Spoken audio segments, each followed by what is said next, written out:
Just a quick one today. We put a nice layer of fiberglass over all this. I should say fiberglass filled body filler. And this, we made it kind of smooth. And this is just another layer of just your regular white light. So that stuff is what you're going to board file down to make everything smooth. Here's what the fiberglass looks like before the white light goes on. As you can see, there's some low spots and whatnot. So we're just going to put a nice fat layer on all that and basically sand it till you start to see through and everything is smooth. This is that bottom piece which actually sanded out nice. You can see the lows because they're dark. So again, we'll put a nice layer of filler on that. And I mean, there's not a lot there.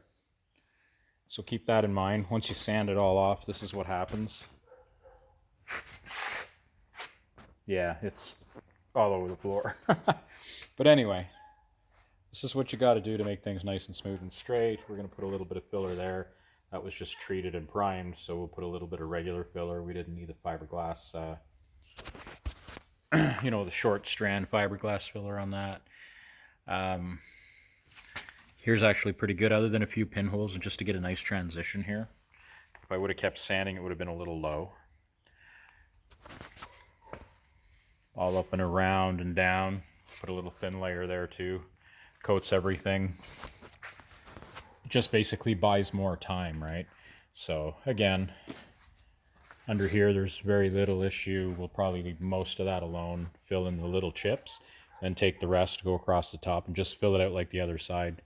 Put a big old blurb on there. You got to keep in mind there was a little bit of a warp here. Yeah, so we're going to have to put a thin layer here first. And then do a second layer here that's a little bit... Well, actually, it doesn't really have to be too fat, but you get the idea. Right here's a little bit low for sure, so we want a nice transition. So that'll have to be filled out. The rest is barely a skim coat. Down that edge, a skim coat. That surprisingly isn't very deep. So we'll do a little better than a skim coat coming across that bottom where you can see the joint, sort of. That's where the heat from the weld actually pulled it in a little bit.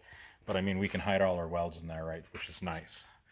So any pinholes, any weirdness, that's gone as soon as you use the fiberglass stuff. Now I do add a little bit of resin into the mix to thin it out, which makes it go in really well. This is where we had that other patch up here, so I filled a little bit in between. The glass filler is good for filling. But anyway, that's it for today. At least that's all I'm sharing right now. Okay, cool, thanks.